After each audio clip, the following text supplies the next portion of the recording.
Hello, Assalamu alaikum.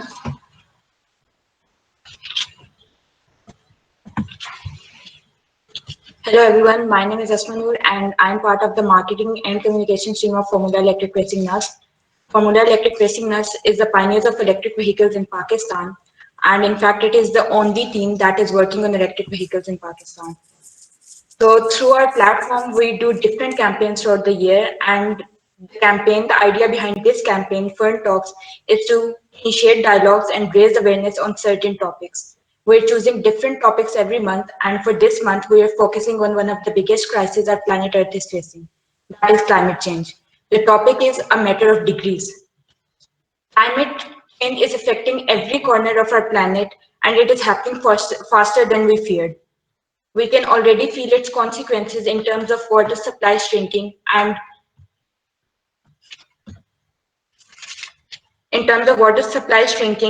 extreme weather conditions increasing in size and frequency. This problem requires our urgent attention as it is happening quickly than we feared.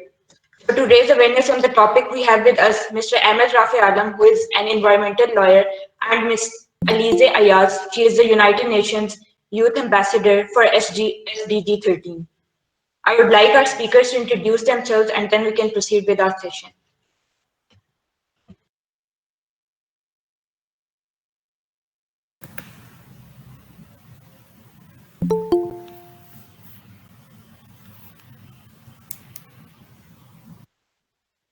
Aliza, you can go first and then I'll ask Mr. Rafay to introduce himself, and after that we'll proceed with our session. Sure. Hi, everyone. My name is Aliza Ayaz. I am the United Nations Ambassador for Sustainable Development Goals, specifically focusing on the Sustainable Development Goal 13 for tackling climate change urgently. And I'm really glad to be on here.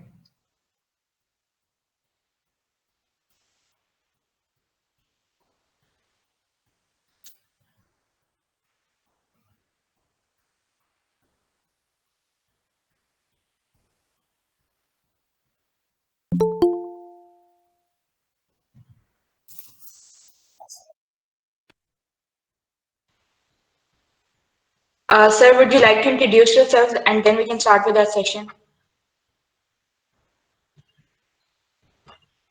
I think he's facing some issues right now. So Aliza, can you begin with the session and then we can ask him to continue after you? Sure, happy to do that. Well, thank you again for tuning in. And I know the topic in hand today, the theme is climate change and what the progress has been in that regard. My journey has been somewhat unique because I was based in the United Kingdom. I was in London for the past 4 years, and through my NGO, the Climate Action Society, we managed great success in a number of areas. But besides all of these, success stories, before came, I think, a very neutral point of view. I was very similar to any average citizen, every average citizen, student anywhere across the world. And I would have wondered, what is climate change, and to what extent can I really play a part in climate action? So I was researching in my geography classes. I ended up writing a paper, which my geography teacher suggested that I submit to the United Nations Development Program. It ended up getting published in when I was 16 years old, and I was still in high school. I didn't even really know what a paper was meant to be about, but that kind of triggered my journey, and it led me to think, okay, maybe I can do something with my education and my skill set. Anyhow, I ended up working with the UN Development Program as well as the UN Habitat programs in Brazil. One thing led to another. And when I arrived at uni in London, setting up that NGO with a bunch of friends, we are now 7,000 members strong, and we have an international presence. And what we essentially do is we add, firstly, a youth perspective and an average perspective to any climate policy solution.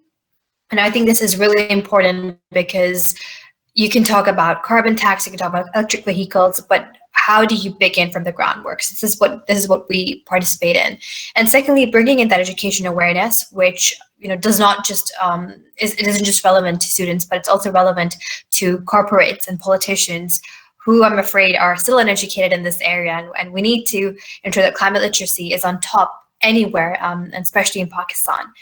And now I think I'd like to focus on, what is the role of electric vehicles on climate change, given that it's something that resonates with what some of you have been doing.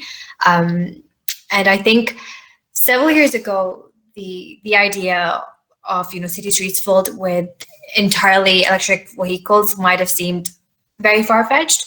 But I guess today's, mass population of these automobiles has shifted from fantasy to reality.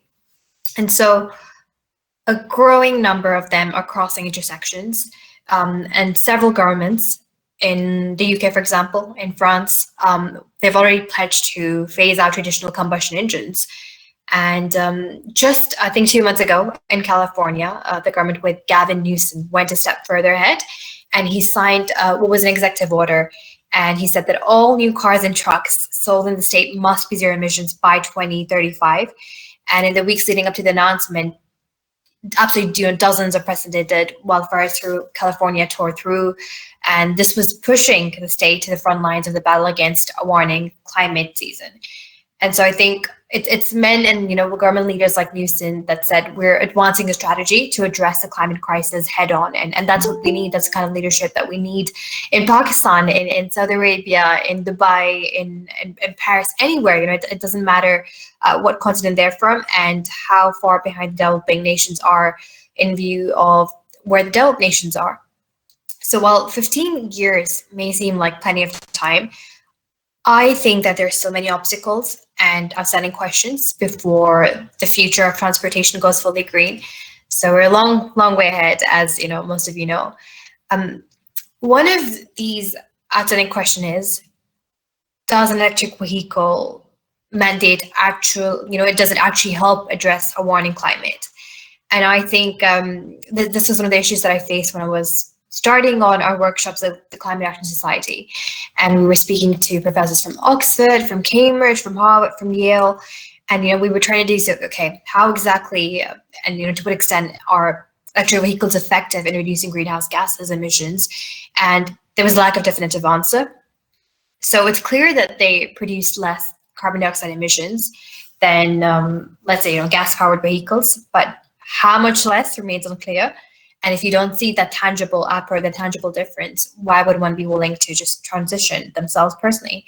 And so there are no direct emissions spewing from the back of the Tesla idea, but the car still produces life cycle emissions. And unlike direct emissions, which come from the vehicle itself, life cycle emissions vary depending on multiple factors. So the energy and machinery used to produce and sustain electric vehicles produces greenhouse gases.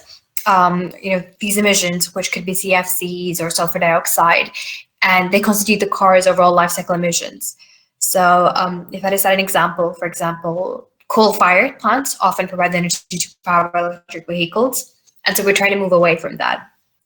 Another solution that's been talked about a lot is reducing emissions like a tax on coal or even tax on carbon. And I think our carbon tax doesn't really pick any winners. I was actually speaking to one of my professors, and he says, these are all the carbon tax does is just says that, you use carbon, you pay a penalty, and it's up to you to find a way around that. So such a tax, I think, could incentivize both consumers and producers to avoid emitting elements that are detrimental to the environment. But I think everyone can find their own cheapest way to comply, and that keeps the cost of carbon regulation down. Carbon regulation is immensely tough, especially at an individual level. And when you speak of localizing this to Pakistan, we're decades away from that. So there are other problems with an electric vehicle as well. So one of the mandates is that it would mostly fail for the poor. And you have to consider the equity effects of making people spend tens of thousands of dollars more in vehicles. And with Pakistan's demographic, it's an impossible solution. It doesn't look realistic at all. So if we look at examples, there are currently government subsidies in place to make electric vehicles much more affordable.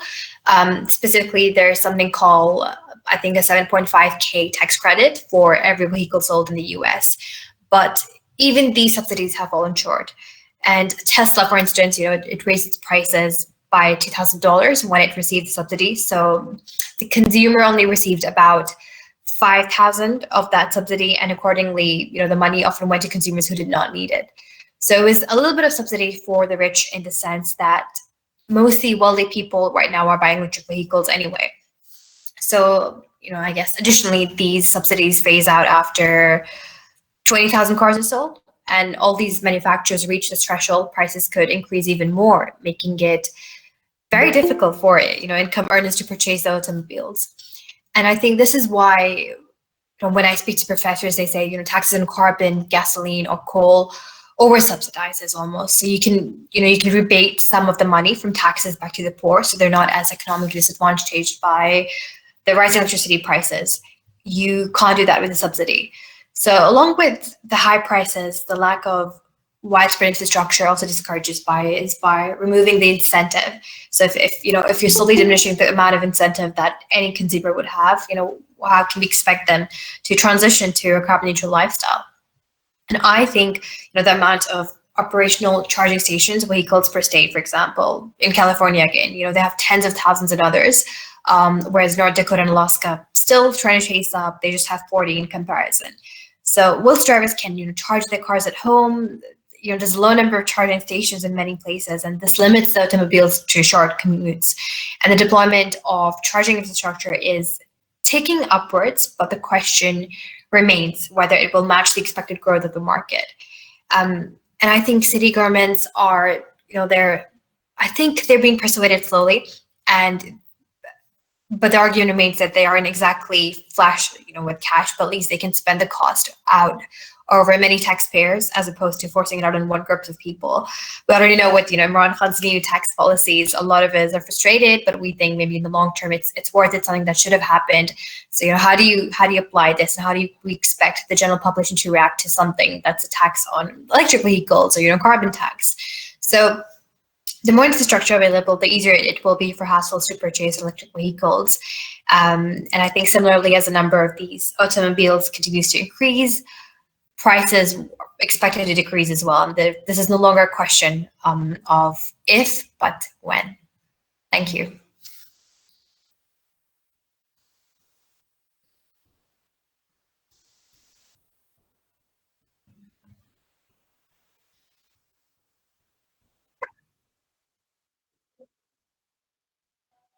Thank you, Aliza, for the talk. I really hope that it motivated some of our class fellows and team fellows. So now I would like our next speaker, Mr. Ahmad Rafay, to start with his presentation. Thank you very much. I hope you can hear me. Yes, I can, sir. Excellent. I'm going to see if I can't share my screen, because I wanted to speak to you about climate change. Of course, you know what climate change is. I don't need to sort of go into the greater detail about that. And we know enough about the science. I wanted to speak about some other things. For example, we've all lived through this pandemic and 2 lockdowns, and it's been tough to see just socializing and being human in the last year. But the sad reality, not the sad reality, the stark reality is that the climate crisis is significantly more challenging to the Earth than what we've seen in terms of the COVID pandemic. Now, you all know what climate change is. It's the emissions of greenhouse gases on the account of burning of fossil fuels by man, mostly for the transport and energy sector. And these greenhouse gases trap heat in the atmosphere. This is a time lapse of temperature anomalies or average temperatures over the course of the last 120 odd years. And you'll see since the last 50, 60 years, the dramatic shift in global warming. Last year, 2020, was the hottest year ever recorded, and January 2021 is the hottest January ever recorded in history. So I wonder if I can move this. Now, one of the ways we measure greenhouse gases, or we measure the impacts of greenhouse gases, is by calculating the carbon concentration in the atmosphere. Because all of this greenhouse gases can be reduced down to its concentration of carbon in the atmosphere. And this is a chart of carbon concentrations in the atmosphere. It's a logarithmic chart, so it doesn't go back sort of equally. And you'll find that actually in 2018, the Earth hit 400 parts per million carbon concentration for the first time. So 400 parts per million is towards the right-hand side of your screen. And what's dramatic about this is that the Earth has experienced 400 parts per million carbon concentration in the atmosphere, but not in the last 1,000 years or 1 million years. You have to go back closer to 20 million years to be able to find that level of carbon in the atmosphere. For context, the human species hasn't been on Earth more than 1.5 million years. So this concentration of carbon is unprecedented in human civilization. We've never experienced something like this. And if you want to go back to that period, you can find that it was an asteroid that hit the Earth, throwing up dust and creating an extinction event. These greenhouse gases are now known to raise temperatures. So you can see over the last 150 odd years, a dramatic increase in temperatures, which compared to pre-industrial levels today, February 2021, are about 1.1, 1.2 degrees warmer on average than pre-industrial revolution levels. So that's how warm on average all of these greenhouse gas emissions and carbon concentrations have made us. And we've seen just with 1.1, 1.2 degrees of temperature warming, the forest fires in California last year, and these scenes of apocalypse seen in San Francisco. And last year, the beginning of last year, January 2020, there were unbelievable and unprecedented forest fires in Australia that led to, and some estimations say that nearly 800 million animals, livestock, lost their lives unable to flee from these infernal flames. But far from the rest of the world, climate change is very much in Pakistan as well. I'll remind you that in April 2018, there was an unseasonal April shower. It doesn't normally rain in April, which impacted the wheat crop significantly, as this article headline points out.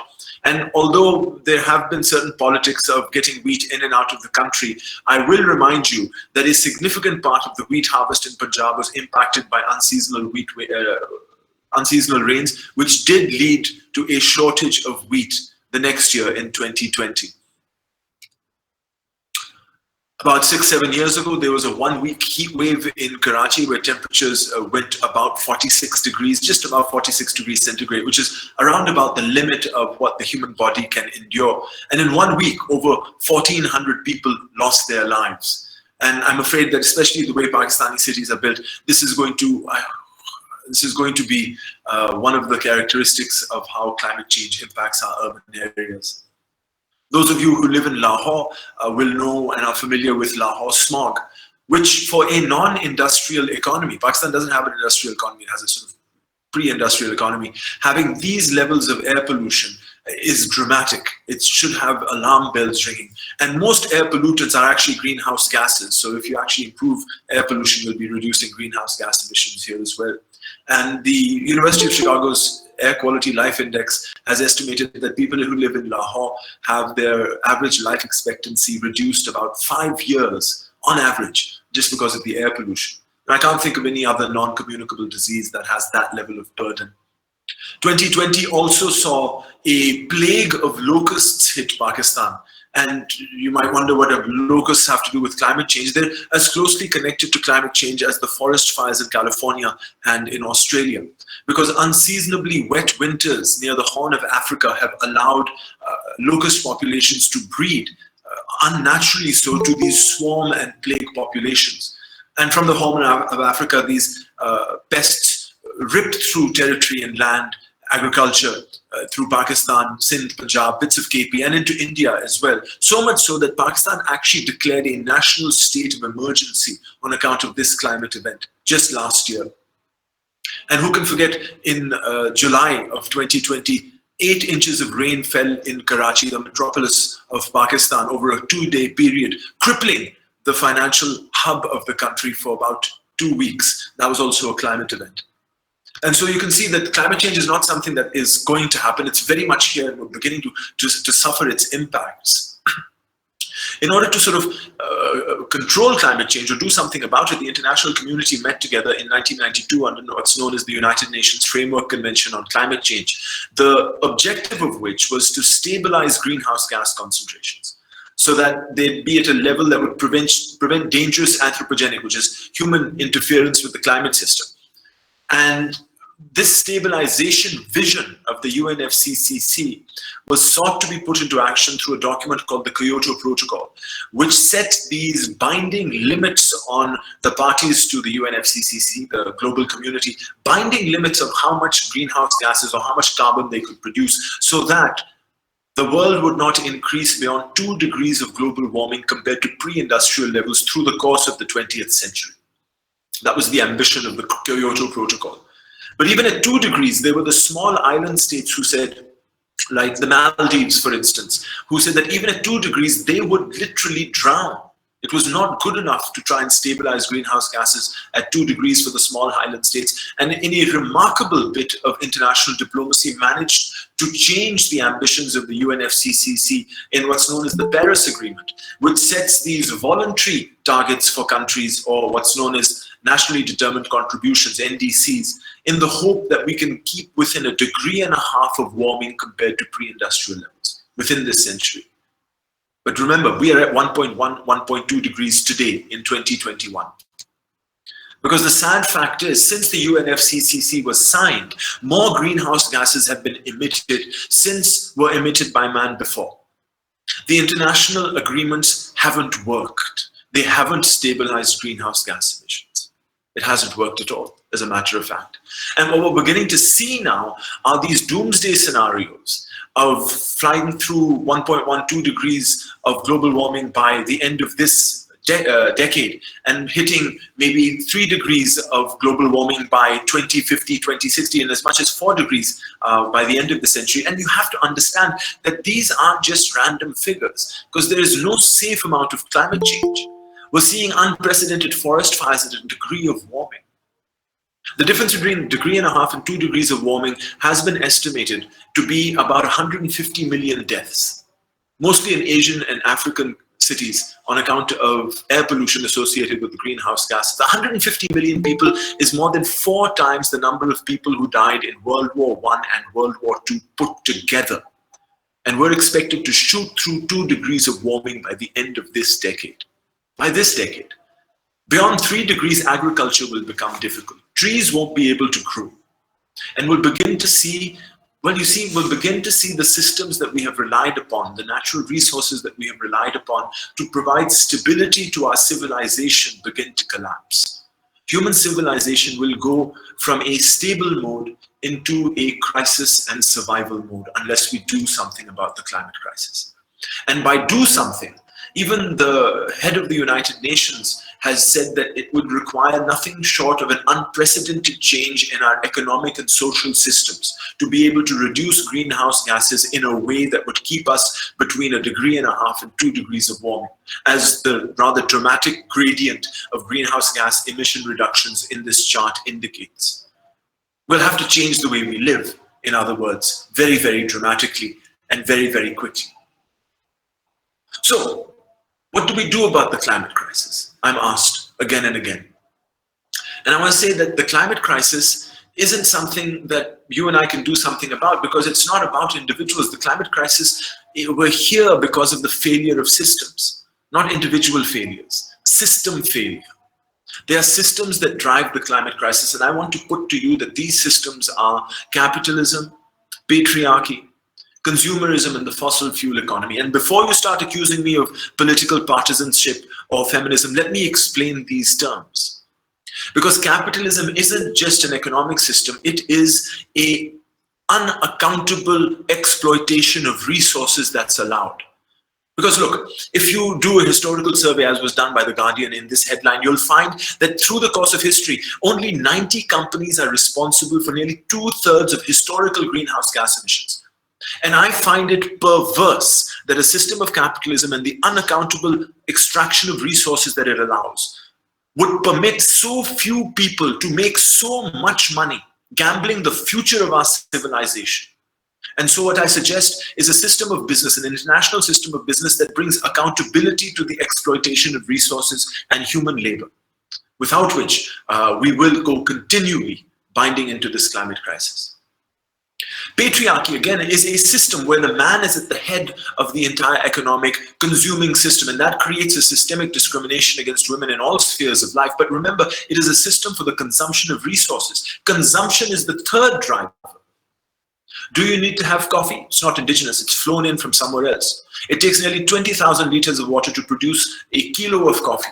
And think then of the greenhouse gases it takes to fly that coffee here to Pakistan for someone to enjoy, when you could have something else. But it's consumerism that drives our choices in changing our clothes or what we wear or what we drive. And consumerism is also very important. It creates inequalities. Let me show you here that nearly 10% of the world's population is responsible for about 50% of resource consumption in the world. So to think that human beings consume equally isn't right either. And so to blame population and population growth globally or in Pakistan is somehow a driver of the climate crisis isn't not just right, isn't not just wrong, but it's borderline racist. Because people don't consume things equally. You know, I'm sitting here in this house with electricity and a car. My consumption of greenhouse gases and fossil fuels is much higher than someone who lives in a rural area. But at the same time, much lower than someone who drives an SUV or a Jeep or travels business class, for instance. It's our habits and the people and their habits that drive climate change. And that's consumerism, all supported by the fossil fuel economy. So what are we going to do when we're fighting systems? So it's not about individualism. Don't get me wrong, individual action is crucially important. We need to live what we believe. So do turn that tap off when you brush your teeth. You know, do adopt to vegetarianism to reduce the water impact of the consumption of meat. But on a systems level, you have to understand we need knowledge as power. All of you need to know that the future is actually at risk. And you need to share this message with other people. And as you see our resources come to scarcity, as you see people fighting over resources, as you see civilization turning to collapse in your lifetimes, you see society and other structures that we now take for granted beginning to collapse. We're going to need empathy to survive. Empathy is the ability to see the humanity in somebody else. And we're going to need that to survive when the systems that we built for ourselves to stabilize society begin to collapse. Remind ourselves of our humanity and nurturing relationships. So these are my keys for combating the climate crisis. I thank you for your attention. I thank you for inviting me for this talk. I'd love to be able to answer any questions that you have. Thank you for the talk, and I really hope the stats that you shared with us today really made everyone realize and made them aware of how serious the issue is and how urgent attention is required, that we need to change our lifestyles and we need to build our infrastructure and businesses around sustainable practices. So now I'll just read out the questions that we have in the chat section for you. If anybody has any query and if they want to ask anyone, any of our speaker, any question, they can write it in the chat section. So our first question is from Sayyid Magim, and he's asking, okay, what role do you think engineers can play in countering climate change? How can we help? Yeah. Look, you know, if that's for me, there has to be an understanding that science is not benign or neutral. There's a sense that science is somehow neutral to politics. And I want to say that that isn't the case. And as engineers, I think you need to understand that. I think science, like many other things, is used for politics. And, you know, if you want me to go into detail, I could do that. But the idea that there can be better or more efficient fossil fuel extraction, and that engineers can somehow come up with more effective crops that will sustain our consumerism, that's not going to work. We're here because of systems. Technology isn't going to help us solve capitalism. Technology isn't going to help us solve consumerism. Okay? We need to reflect deeply at this stage of the climate crisis. At this stage of the climate crisis, we need to reflect about how we live and what we find acceptable as a society. quite bleak. I mean, I don't want to be, I try to be optimistic, but the systems are collapsing today and will continue to collapse. You are going to find that the things that you are used to aren't going to happen anymore. Climate change is all about the unprecedented and unexpected changes in long-standing cycles. So for instance, when it comes to the construction of dams, which engineers are famous for building, a lot of dam construction and flood construction is premised on met and hydro data, which is based on averages. You want to know what sort of average floods come through, what average rainfall happens, so you can build a water infrastructure for it. But in the age of climate change, averages mean nothing. They had 8 inches of rain in Karachi in 2 days, once in a 100-year event. But I assure you this, 5 साल के अंदर इससे ज़्यादा बारिश कराची के अंदर होगी. I wish I had a better answer. Okay, so I hope Munib got some idea about how we can help.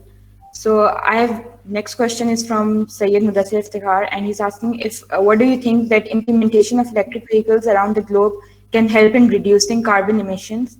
And will the electrical power consumption increase will nullify the positive effect electric vehicles will bring? There have been questions about, the fact that a brand new electric vehicle consumes the same amount of resources to produce as other type of vehicles. So you're still consuming energy in the production of an automobile. And is a second-hand car better in terms of overall resources consumed to produce it than a brand new electric vehicle? Then there are questions of what if the electric vehicle you buy is charged off of fossil fuel electricity? These questions do arise. And I will invite you to look up on the internet. There's a lot of research on this. And please correct me if I'm wrong, but my understanding is that across the board, EVs outperform fossil fuel vehicles. Yes, there are hiccups about, if I want to go to Islamabad 5 times a week, I might not be able to charge my car. Yes. Okay.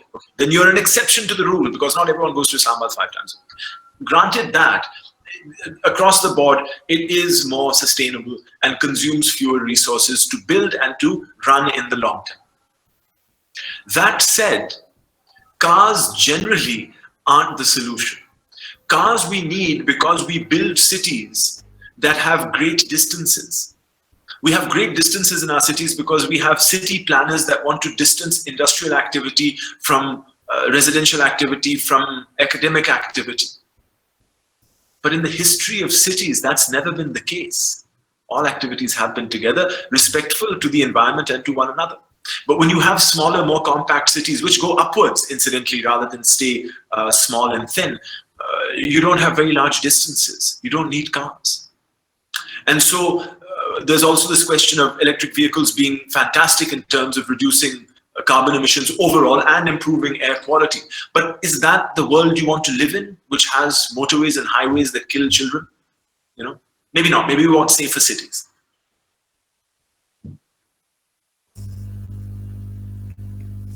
Okay, so my next question is that even though Pakistan is not emitting that amount of emissions as the Western countries are, but still we are at risk at this time. So since you are associated with law and you have been associated with some of government organizations, so I wanted to know what government of Pakistan is doing to counter the issue. All right, that's a great question, and I'm probably going to get lost trying to answer it. So I'll ask for forgiveness to begin with. The idea that countries have, because of their historical pollution, a different set of responsibilities when it comes to countering climate change is known as the principle of common but differentiated responsibility. And it's part of the UNFCCC. And the principle of common and differentiated responsibilities essentially says that the global north, Western, more developed countries, have spent essentially the last 150 years since the Industrial Revolution polluting the earth. Right? So zimmedari unki zyada banti hai. And smaller countries like Pakistan or the Nicobar Islands or the Maldives, which historically aren't even very old. Pakistan's what, 75 years old.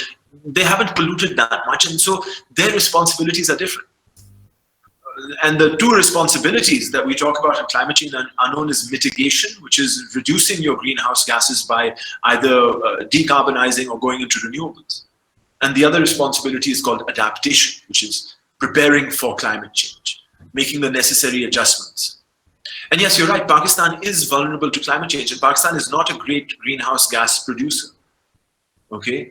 In the list of countries, Pakistan's about 135 in terms of overall greenhouse gases produced, right?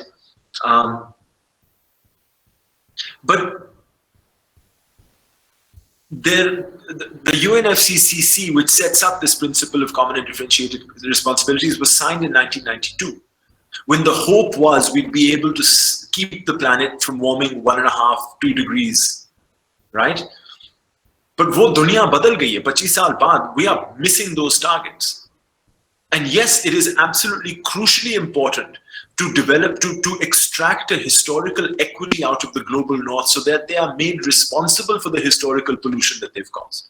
Not just countries, mind you, because climate change isn't about countries, it's about people. It's the companies and corporations, the 90 companies that are responsible for 2/3 of the world's greenhouse gas emissions. These are companies that don't really exist in countries. The climate crisis is such that it's everyone's responsibility. You know, you had common but differentiated responsibilities, not just because of historical greenhouse gas emissions, but because it's expensive for developing countries, poor countries, to be able to make the investments in mitigation and improvement in technology. But that world is also changing. You know, there was a time 15, 20 years ago when solar and wind was actually quite expensive. But even in Pakistan today, I'm sorry, I had a slide, but I couldn't show you. It's a slide from NEPRA. In Pakistan today, fossil fuel tariffs for electricity, be that furnace oil or coal, are more expensive than wind and solar. So not only is renewable more environmentally sustainable, it's actually financially more sensible to be invested into. And इस पे फिर लोग सवाल उठाना शुरू कर देते हैं, but what about base load? हमारा system collapse हो जाएगा. गर्मियों के अंदर you need to have the hydel base load so that it can sustain this. नहीं, the stone aged, if there's a lesson I can tell you guys, it's this. The Stone Age did not come to an end because we ran out of stones.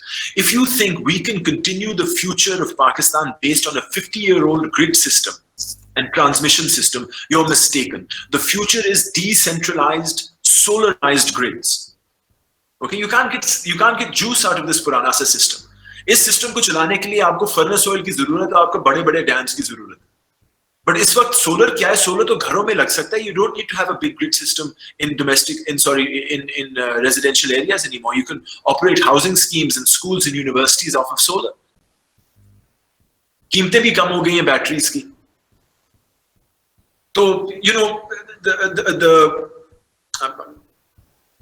yeah, I was talking about where we're at in terms of it's everyone's responsibility now. Every country has a responsibility to do something about the climate. And because things are getting cheaper, because technology has gotten better, maybe this is where the answer for you guys is. You know, look at the development of solar technology in the last 5 to 7 years and how much cheaper it's gotten. That's the sort of stuff that you need to look at. And I think, again, I come back to that. The Stone Age did not come to an end because we ran out of stones. You guys have to replace the systems that have brought us to climate change through your engineering. You have to transition us through engineering to a new form of resource exploitation that's sustainable.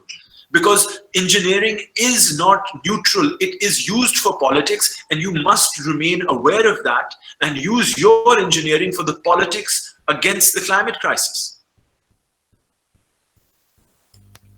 I agree, we should try shifting towards renewable sources, and the government should play a role in creating awareness about all these things. Most of the general audience doesn't know about all these things, that they can shift towards renewable, which is more financially sustainable. So our next question. Google University. Yeah, I agree, but like most of our audience is not literate enough. So. हमारे पास सारों के पास Google है, मगर हम बिलियों की videos देखते हैं. कमाल की बात है. So that is a problem. So we need awareness for that. Our next question is. Awareness for that. इसका कोई हल नहीं है. Our next question is from Mr. Sharik Wakar, and he's asking from you as well as Ms. Aliza that are world leaders really serious about handling this issue? is this only for getting media attention? What do you think about it?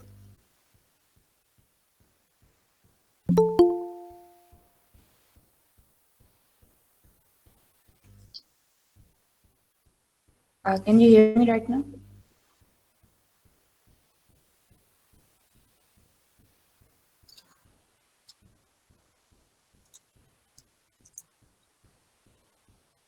Can I ask for a clarification on that question? Are you questioning the sincerity of world leaders regarding the climate crisis? Or are you seeing world leaders are speaking about the climate crisis because they want to attract media attention? Actually, he's asking if, like, are they actually taking it seriously, or they are just doing it for the sake of media attention, that media will highlight them if they're talking about a cause that is really concerning. Let me explain. So under the Paris Agreement, where the goal of stabilizing greenhouse gases is to keep global temperatures to 1.5 degrees, the way the system works is every country has to contribute to greenhouse gas emission reductions. So they send out what's called a nationally determined contribution. कि हम इतनी कमी करेंगे greenhouse gases. Every country sends out, they can conduct a greenhouse gas inventory of all the greenhouse gases in their country. They do a projection of what they're going to be producing 10 or 15 years from now. And they say कि हम इतना कम करने की कोशिश करेंगे through various mitigation and technology adaptations. And they submit their nationally determined contributions to the United Nations. The United Nations Secretariat के पास अब पूरी दुनिया से ये applications आ रही हैं, with each one telling the United Nations how much each country is going to pollute in the next 10 to 15 years. And just actually this year, 2020, end of 2020, the 5-year cycle of the Paris Agreement came to an end, and we've just had a reassessment of where we stand in terms of what countries are promising to do to protect against climate change. Because remember, the promise is to stabilize greenhouse gases to 1.5 degrees of global warming. And the latest from the United Nations is that when you take all of the contributions that all the countries have submitted to date, the chances of meeting 1.5 choro, the chances of meeting 2 degrees of warming right now are about 5%. So if you ask me if global leaders are serious, of course not. They're not serious at all.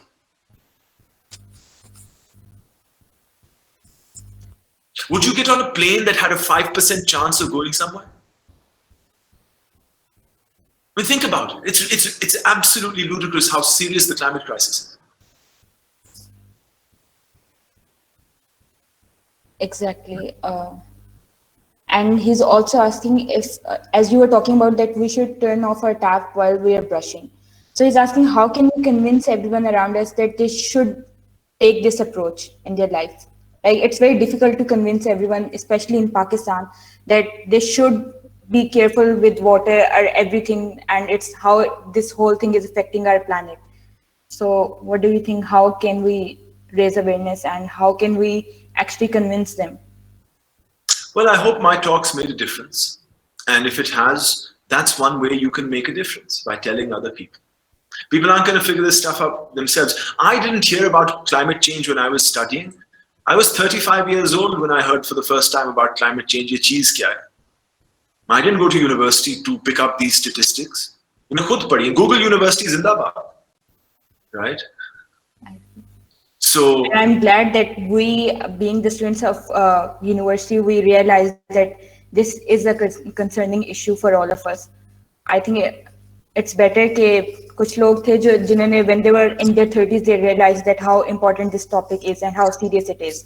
So I'm glad at least we are having discussions about it now. Our next question is from Danyal Ahmad, and he's asking, do you think Pakistan, a financially challenged country, can bear the load of renewable sources that are much more expensive to set up? No, renewables aren't expensive to set up. They're actually cheaper to set up than fossil fuels. I think they are, as compared to getting an electric meter instead of getting a solar system installed in your house, solar panels in your house. I think they are a bit expensive than that. Domestic solar's dropped dramatically in the 5-6 years. मैंने got a पुराना 5 kVA का inverter लगा हुआ है. उस वक्त 5 kVA का ही मिलता था. And now you can buy 7, 8, 20 kVA inverters for less than what I paid for 10 years ago. But मेरे घर की बिजली का बिल जो है ना वो it remains static, it's the same, ऊपर नीचे नहीं होता है ना, मुझे कोई पेट्रोल डीजल पे कुछ नहीं खर्चना पड़ता. मुझे समझ नहीं. And by the way, Islamabad Faisalabad में तो अपने इन्होंने net metering system भी शुरू कर दिया है. So if you leave the house during the day, you will actually get adjusted for selling electricity to the grid. Your bill will be reduced. So these are nice innovations that have been introduced as well. That is a good initiative. I really appreciate that. So our next question is from Mr. Westhill. He's asking if just a handful of companies are responsible for most of the mess created, how can we as individuals even hope of overcoming or overpowering them, especially when they're responsible for creating jobs and livelihoods for so many? So yeah, exactly. 90 companies don't employ very many people. 90 company कितने 3, 4, 5 लाख 25 लाख लोगों को employment दी होगी भाई. पूरी दुनिया को उन्होंने आगे लगाया है, सिविलाइजेशन को खतरे में ले आया. और ये समझना कि it goes back to the idea that people consume equally and should be blamed equally for the climate crisis. That's not the case. भाई जो बंदा बिलियनर होता है, जिसका प्राइवेट जेट होता है, जिसका प्राइवेट एक यॉट होता है, उसका कार्बन फुटप्रिंट मुझ जैसे मॉडल से सैकड़ों दफे ज्यादा है. It's that lifestyle, you see. And to blame people, therefore, for equally contributing to the climate crisis is terribly unfair because it ignores that it's the lifestyle of a few people that's the main cause of the extraction of resources. And that unaccountable extraction of resources is there because of capitalism. It allows for capital to be accumulated amongst people so that you keep on extracting, keep on consuming. Koi puchne wala nahi. This system and the thinking behind this system has to change. The thinking behind the system.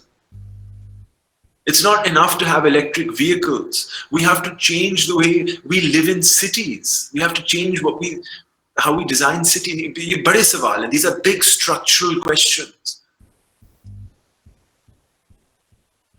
Our next question is from Mr. Hamza. And he's asking, in a world full of electric vehicles, will the current set of problems be replaced by a set of new, unique set of problems that would then set about harming the world? Has there been any research on this? Look, if you continue with capitalism, consumerism, fossil fuel economy, and patriarchy, there will be destruction of the planet. ठीक है जी. If you replace all the cars in the world with electric vehicles, will it change the planet? No, it will certainly bring a new set of problems. And in my opinion, if you're just changing, you're changing what is it called? Yeah, so basically with an electric engine. Magar idhar, as far as I'm concerned, shehron mein log to itne hi marenge accident. Yeah, basically, these are the root causes of perfect solution. And electric vehicles aren't the perfect solution. They are a solution, a possible solution. And the other thing about I've gone through the EV policy here. It's a very ambitious policy. It seeks to make Pakistan a manufacturing hub for electric vehicles, both manufacture and import and assembly. And it does so by offering fantastic tax breaks for people who do so. And the idea is that na sirf industry Pakistan ke andar chale. And this is how the ambition can actually work on so many scales. That na sirf naukriyan Pakistan mein paida ho, magar electric vehicles अगर 10-15 साल में existing rolling stock का 50% replace कर लें तो will be saving this much in terms of fuel and therefore imports because हम fuel import करते हैं, इंपोर्ट बिल हमारा बच जाएगा और हमारे डॉलर बच जाएंगे. और दूसरा, एयर पोल्यूशन कम हो जाएगी शहरों के अंदर, जिससे लाइफ एक्सपेक्टेंसी बढ़ जाएगी, हेल्थ पे बर्डन बढ़ जाएगा, हमें वहां खर्चा नहीं करना पड़ेगा. And these are fantastic ambitions, they really are. Yeah, definitely we do have some. Electric rickshaw जो है वो आम रिक्शे से डबल कॉस्ट का है इस वक्त, mostly because of the battery. Assembly का तो कोई मसला नहीं. Actually assembling an electric vehicle is much easier than assembling a fossil fuel car. वो combustion engine car, वो तो उसके 1000 पार्ट है, बंदे बैठाने पड़ते हैं उसको चलाने के लिए. मगर इलेक्ट्रिक व्हीकल और इलेक्ट्रिक कार्स जो हैं, still the price points are quite high. And मुझे तो शक है पाकिस्तान के अंदर, मैं भी environmentalist हूँ, मुझे भी इलेक्ट्रिक व्हीकल चाहिए, लेकिन अगर मैं गाड़ी खरीदूंगा, मैं गाड़ी कीमत के लिए खरीदूंगा, हवा साफ करने के लिए नहीं खरीदूंगा. And unless there is that charging infrastructure around Pakistan that supports electric vehicles, तो फिर भूल जाएं. And people who think that यहाँ की जो पेट्रोल स्टेशन है उनको आप इलेक्ट्रिक व्हीकल चार्जिंग स्टेशन बना सकते हैं, उनके दिमाग ठीक नहीं है. Because चार्जिंग को 2-2 घंटे 90 मिनट लग जाते हैं. पेट्रोल की गाड़ी जो है वो 2 मिनट के अंदर भर के चली जाती है, तो 4 पंपों के साथ आप पूरा दिन अपना पेट्रोल स्टेशन चला सकते हैं, सैकड़ों गाड़ियां आप निकाल सकते हैं. But you can't do that with an electric vehicle station. You need to have hundreds of stations because cars will be parked for a period of time. So these are I mean difficult policy questions which haven't been thought out. एक EV policy निकाल दी है और जब भी कोई लोग पूछते हैं कि जी ये हुकूमत क्या कर रही है, जी हम दरख्त लगा रहे हैं, हमने पॉलिसी पास की है, मगर पॉलिसी पास करना is not enough unless you have that charging infrastructure in place as well, because there are too many unanswered questions without that charging infrastructure in place. Definitely, हवा साफ करने के लिए, गाड़ी लेने के लिए we need to change our mindsets, the mindset of mostly Pakistanis. देखिए, nobody will buy a car to make the air cleaner. मैं आपको इतना बता दूं, ये जर्मनी, अमेरिका में भी कोई इस तरह गाड़ियां नहीं. They buy cars because they're cool, because they're statements, and that's what the new electric vehicles are. They're cool statements. So Daniel is asking, as he's referring to his previous question about shifting towards renewable sources. He's asking that he installed a solar system at his house and it costed him 250K, while it produced 80K worth of electricity in 6 months. So he's asking, do you think it has a return time of 7 years? He's asking that, do you think this is feasible for average Pakistani? यहाँ लोग गाड़ियां जब lease करते हैं, आपको 15 लाख की गाड़ी 30 लाख में मिलती है, 7 साल की लीज पे आप डबल उसकी कीमत पे कर रहे होते हैं, और उसको 7-10 साल चलाने में पता ना कितने लाख रुपए आप उसके अंदर डीजल पेट्रोल फेंकते हैं, और वहां कोई सवाल नहीं पूछता that this is the most ridiculous investment I can think of making. मगर सोलर में you get your money back after 7 years. How is this even a comparison? It's the most sensible thing to do. And especially with this new initiative of net metering. Especially with this new initiative of net metering, we can definitely make more money out of it. So I think this is actually a sustainable solution for an average Pakistani. I used to be the chairman of LESCO, and at that point is when I got my solar system installed, because मुझे अच्छा पता था कि LESCO के लोग चोर हैं, मैं इनसे काम ही नहीं करना चाहता. ठीक है, और उस वक्त I mean I kept on thinking that would be such a brilliant idea if you could have a company, 5 employees, 6 employees, वो 1 या 2 दिन के अंदर छत पे एक सोलर पैनल लगाकर घर को इलेक्ट्रीफाई करके चले जा सकते हैं. पूरा लाहौर पड़ा हुआ है आपके सामने, and financing is not a problem. अब आपको अच्छा सोलर 5-6 लाख का मिल जाता है, which is exactly the same. Credit card जब आप अप्लाई करने जाते हैं, you're basically getting a 3 to 4 lakh loan. It's a consumer finance loan. So these products are within consumer finance range. It's not a difficult proposition. Definitely. So, Babar, would you like to ask your question? You can unmute yourself now. Yeah, thank you, Asma. Well, my question is, yeah, sir, about the climate change thing. Again, we do know that like ultimately the Earth is, eventually going to get hotter and warmer by the day. Like a lot of factors in play, and like considerably the expansion of the sun, like in much broader terms. So, is there like right now any viable option for humans to, actually through the targeted use of technology, like reverse this inevitable process?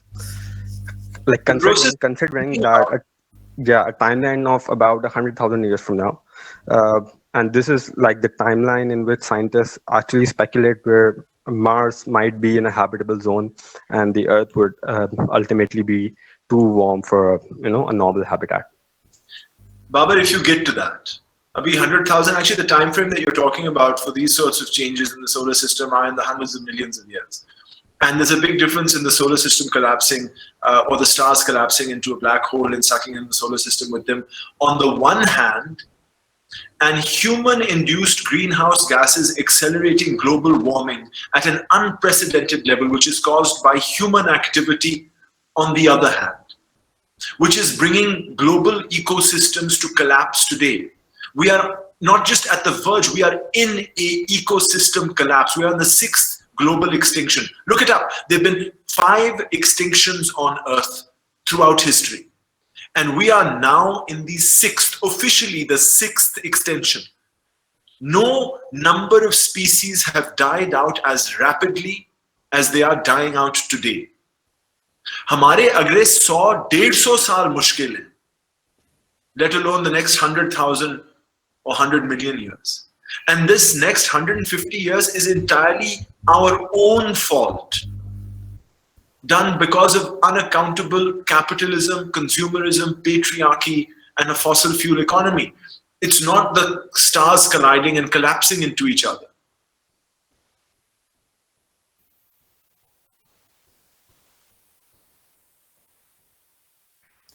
I hope that clears Babar's mind about his question. So my next question is that as we're talking about climate change, and most of our curriculum is not designed around these causes, like especially at this time when this is such a concerning topic for everyone and for every person on this planet, it should be part of our curriculum. What do you think about this? Like, we're not taught in our university that we should be.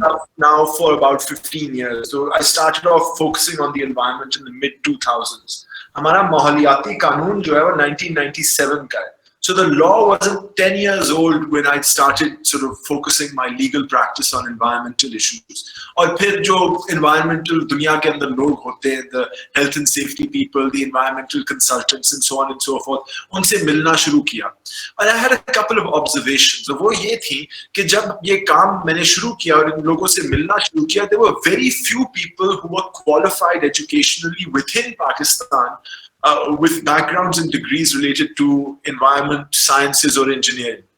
Because उस वक्त HEC में school he there were no curriculums at that level because कानून ही नया था.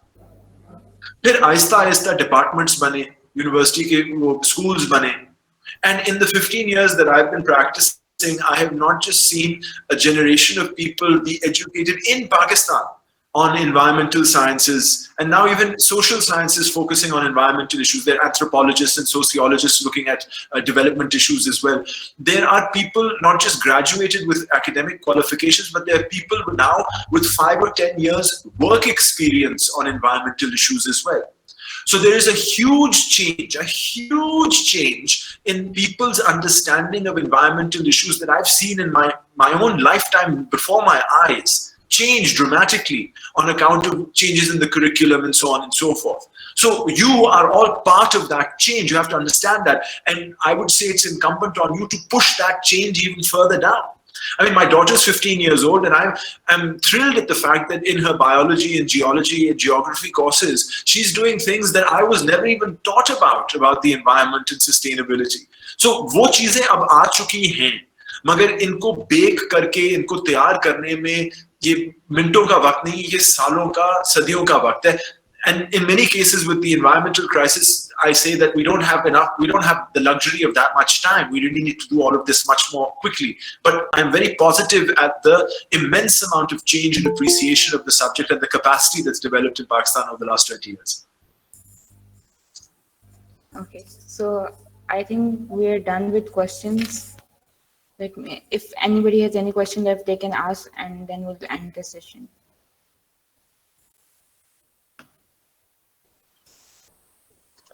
मेरा एक question है. अस्सलाम वालेकुम सर. जी, मेरा आपसे अभी एक क्वेश्चन डेवलप हुआ है कि I've heard you for the first time. I've seen you twice, लेकिन आपकी डिटेल्ड गुफ्तगू मैंने पहली बार सुनी है. और मेरा क्वेश्चन आपसे ये है कि हम लोग बहैसियत पाकिस्तानी जो हैं, हम लोग जो जिस तरह के आपकी सोच है, एक प्रोग्रेसिव सोच, प्रोग्रेसिव से मेरा मतलब ये नहीं कि जो आजकल की मीडिया पे हो रहा है, लेकिन वो सोच जो कि एक एप्लीकेबल है और जो सस्टेन कर सकती है आगे जाके. तो हम इस तरह के लोगों को, जितनी भी हमारी स्पेशल कैबिनेट डिविजन्स बनते हैं, जितने भी हमारी स्पेशल स्टैंडिंग कमिटीज बनती हैं, तो हम आप जैसे लोगों को उसमें क्यों दावत नहीं देते? क्योंकि आपने कोई आउट ऑफ द वर्ल्ड बात नहीं बताई है, आपने बिल्कुल बेसिक करके बताया है कि ये चीज. तो हम आप जैसे लोगों को आगे जो है वहां पे क्यों नहीं कन्विंस करते, क्यों नहीं पूछते आप लोगों से? मैं बहुत कमिटीज के सामने गया हूँ, बहुत इनको सामने बात की है. देखें, मैंने अगर एक चीज सीखी है एक्टिविज्म में, प्रैक्टिस में नहीं, कि पाकिस्तान में काम रोकना जो है वो रिलेटिवली आसान है कंपेयर टू काम करना, ब्रॉडली स्पीकिंग। जिन बातों के बारे में मैं असेंबलीज के सामने या इन स्टैंडिंग कमेटीज के सामने प्रेजेंटेशंस देता हूँ, ये माहौलियाती बात नहीं है, ये मेरे दिल की पसंद की बात नहीं है। फर्ज करें मैं जब हवाई आलूदगी की बात करता हूँ, मैं सिर्फ बच्चों की सेहत और माओ की सेहत की बात नहीं कर रहा, मैं कह रहा होता हूँ कि भाईजान अगर आपने इसके बारे में कुछ चीज करनी है, पाकिस्तान में 5 रिफाइनरीज हैं, ठीक है, जो कि हाइड्रो क्रैकिंग नहीं करती। आपको हाइड्रो क्रैकिंग, अभी तो स्किमिंग टेक्नोलॉजी, आपको हाइड्रो क्रैकिंग में इन्वेस्टमेंट्स करनी पड़ेंगी। इट्स $1 बिलियन पर इन्वेस्टमेंट पर रिफाइनरी। और अभी हमने जो IMF का लोन लिया वो $6 बिलियन का था, उसमें सियासत हमारी कितनी, क्या कहते हैं, जली थी 1.5 साल के लिए। तो उन तरह I am not being nice, I am asking very expensive and politically difficult questions. And that's why, you know, I've been to these committees and there needs to be sustained attendance in committees. But जो हम बात कर रहे हैं वो हम light hearted बातें नहीं उठा रहे। हर बात के पीछे एक बहुत, there's a change not just in attitudes but then the economic system and the technology. You know, if you want to go to renewables, आपको ग्रिड चेंज करना पड़ेगा। जो सारे इस वक्त तारें लगी हुई हैं अगले 30 साल के अंदर उतारनी पड़ेगी। जो भी आपको तार नजर आती है पाकिस्तान के अंदर ट्रांसमिशन की, if you want to have a sustainable electricity system, has to change in the next 30 years. Yeah, and it has to be, so you know, those are huge, because there's so many people involved in the construction and the sustaining of the present situation. I mean, मैं लेस्को का chairman था, मैं आपको एक चीज बता सकता हूँ, बिजली होना ना होना एक चीज है, असली करप्शन जो होती है वो सालाना तौर पे ये जो खंबे लगाते हैं ना, उसकी प्रोक्योरमेंट में होती है। जो ग्रिड सिस्टम को पीछे सपोर्ट होता है ना, प्रोक्योरमेंट्स फॉर द खंबास, द ट्रांसफॉर्मर्स एंड ऑल, उसको लगाना और रिप्लेस करना, तो उसके जो पैसे होते हैं, करप्शन तो बड़ी वहां होती है। And everybody involved wants to make money. मैं जब उनको रिप्लेस करने की कोशिश कर, हाँ, मैं तुम्हें एक चीज कहानी सुनाता, दिस इज माय, मुझे पता चला 2010 में कि पाकिस्तान के अंदर देवर मीटर, बिजली के मीटर बनाने वाले थे जो कि या तो सिम डाल के या रेडियो फ्रीक्वेंसी लगाकर ना, देखो, transmit electricity usage from the meter to a central point electronically, ठीक है, signal. And what that meant is, if you could replace the 3.2 million electricity meters in Lahore, और चलो उसमें 5 साल लग जाएंगे, ठीक है, you could essentially get rid of the 23,000 linesmen that LESCO employs today, जिसकी reputation और corruption के बारे में हमने पूरी जिंदगी स्टोरी सुनी। मगर मैं एक चीज बताऊं, वो लाइन्समैन जो था ना 2010 में, उसकी मंथली मेरी तनख्वाह से ज्यादा थी, और अगर मैं उसकी रोजी रोटी पे हाथ मारता ना, मुझे आके मार देता। So when you do talk about like having better technology replacing, you know, the Stone Age didn't change because we ran out of stones. You're replacing not just technology, but you're replacing economics and especially interests that support the existing use of technology and infrastructure. And that's the difficulty. You changing those people and practices is actually the difficult part. हम सब तो convince हो जाएंगे that environment is clean, मगर जिन लोगों के पैसे लगे हुए आज के सिस्टम के अंदर, उनको आपने सेटिस्फाई करना है किसी ना किसी तरह। That's the challenge.